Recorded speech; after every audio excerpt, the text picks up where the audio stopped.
Hey guys, welcome back to another episode. In this following tutorial, I'm going to show you the ways to download and install It Takes Two on PC. So to download and install It Takes Two on PC, you have to follow the steps. In order to access the following game, you have to install Steam on your device. First thing, go to open up a browser. On the web address bar, go ahead and type in steampower.com. When you do that, it's going to take you to the official page, which is going to look something like this. First thing, go ahead and press the install button and run the installation program and all that. So it's very simple process to install it. Just press on it, and when the exe file loads up, then locate the file location and then go ahead and run the installation program. When you're done installing it, go ahead and create your account as well, and then head over to your home page.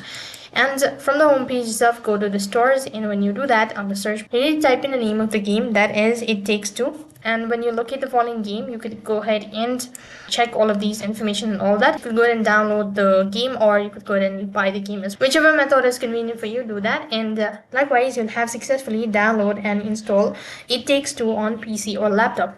So that is all for this video. I hope the video was helpful.